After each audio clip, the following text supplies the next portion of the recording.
Shalom, selamat malam.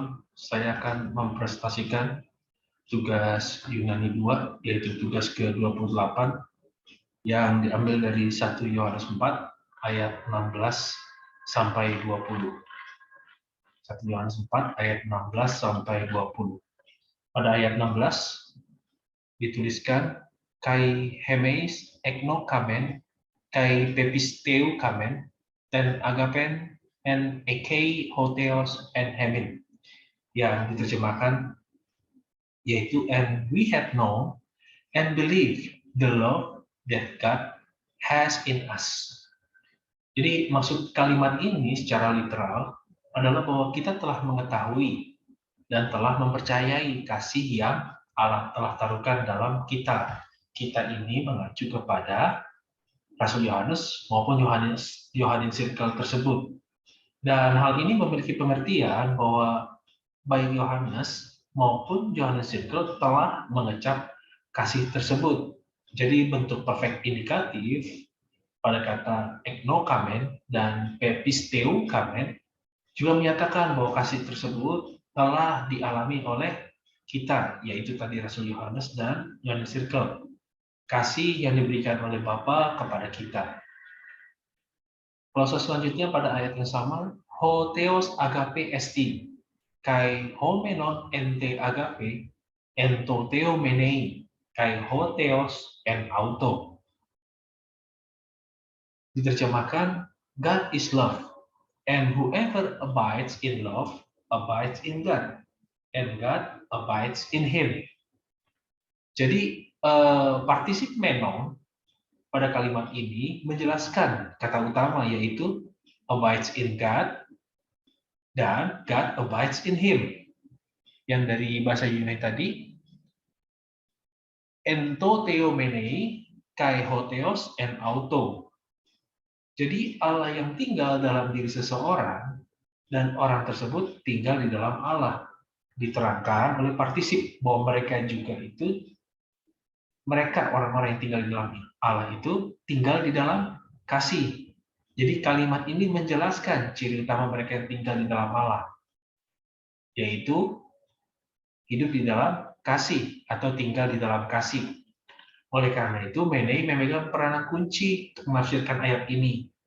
Allah yang tinggal di dalam orang percaya dan orang percaya yang tinggal di dalam Allah senantiasa hidupnya penuh kasih.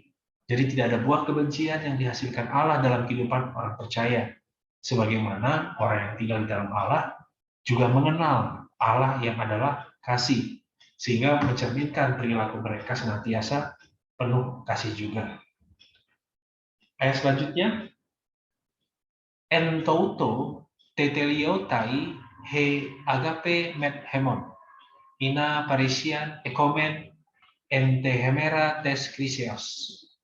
Diterjemahkan, in this love perfected with us, so that we may have confidence or assurance for the day of judgment. Jadi sekali lagi tujuan dari Allah menyatakan kasihnya itu tercapai suatu kita hidup dan tinggal di dalam kasih yang tentu saja berbuah dengan mengasihi saudara-saudara atau mengasihi satu sama lain. Dan apa yang dituliskan ini merupakan perulangan dari apa yang telah dicatat di ayat sebelumnya, itu di ayat 12.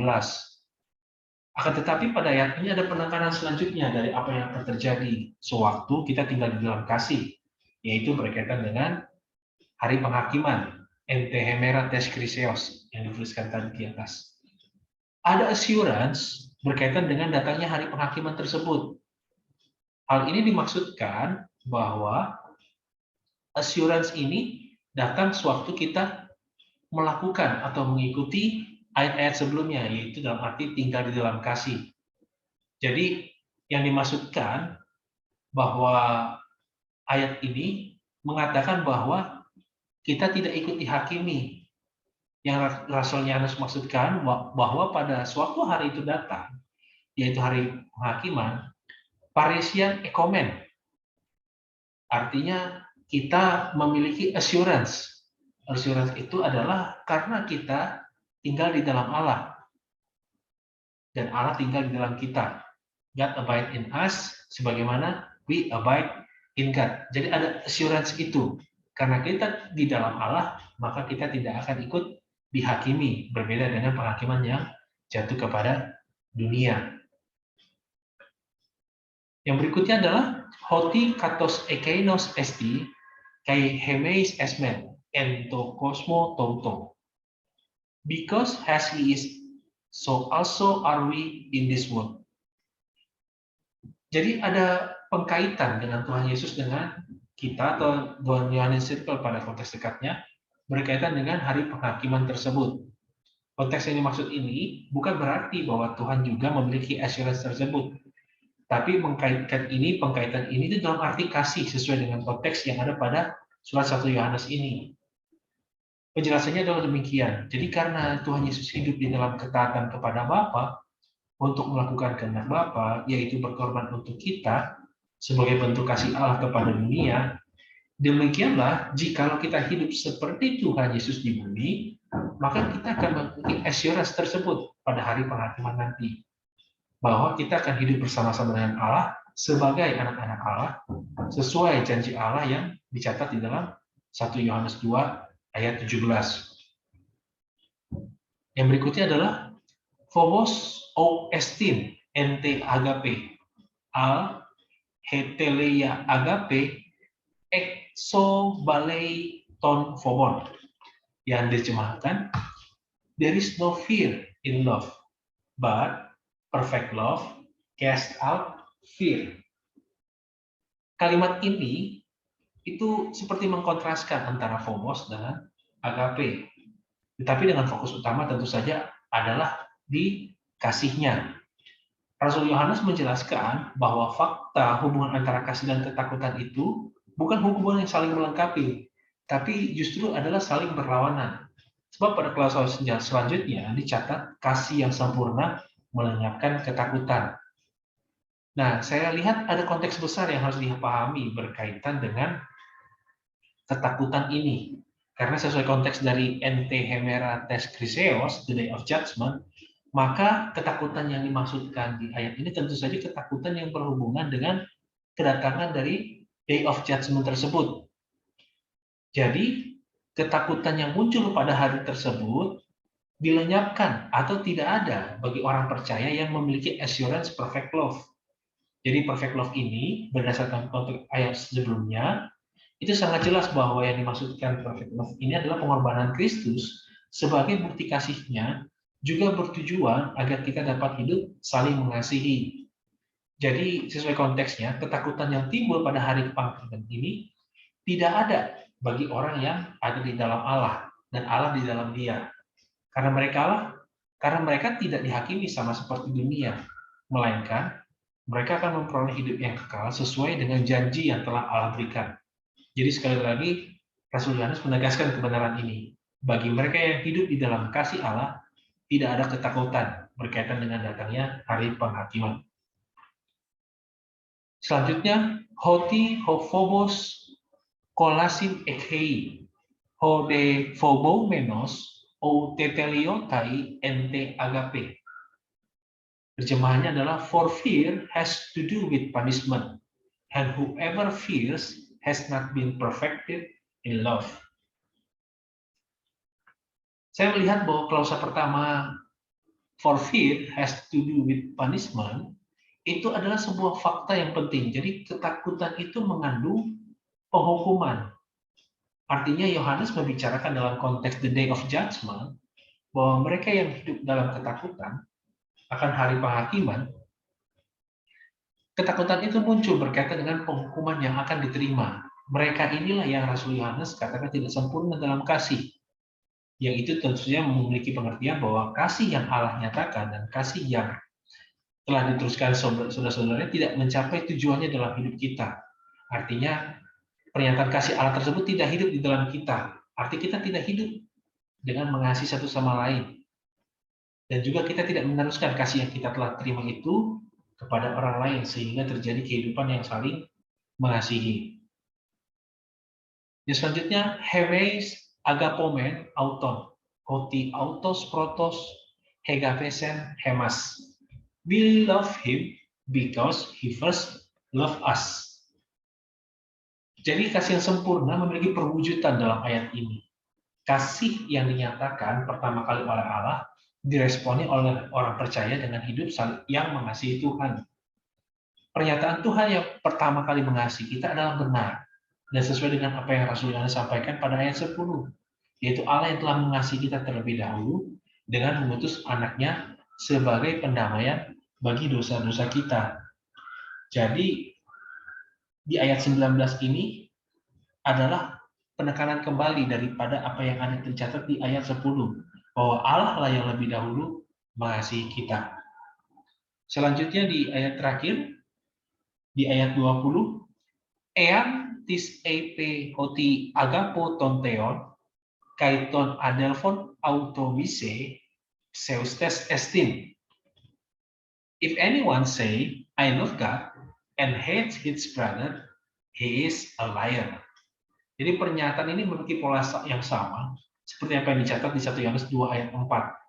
Jadi dikatakan bahwa sesuatu hal dilakukan, tapi sesuatu hal dikatakan, tapi yang dilakukan itu bertentangan dengan apa yang dikatakan. Yang dilakukan itu bertentangan dengan apa yang di awalnya dikatakan.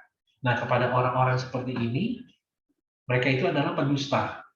Pada 1 Yohanes 2 ayat 4, ada orang yang mengaku mengenal Tuhan, tapi tidak menuruti perintahnya. Itu adalah pendusta. Sementara di ayat ini, di ayat 20 ini, ada orang yang menyatakan bahwa ia mengasihi Allah, tetapi membenci saudaranya. Itu juga adalah pendusta.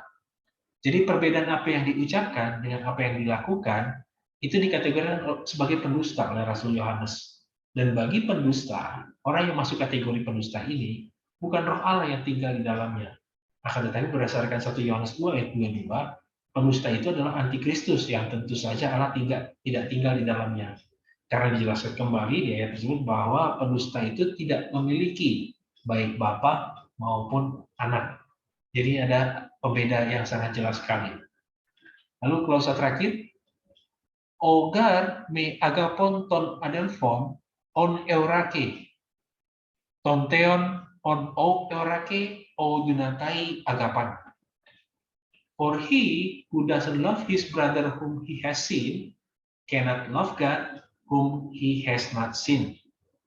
Jadi kata o dunatai agapan, not able to love ini, dengan objek kalimat yaitu Allah yang tidak kelihatan, mendapat penjelasannya berdasarkan kata eurake.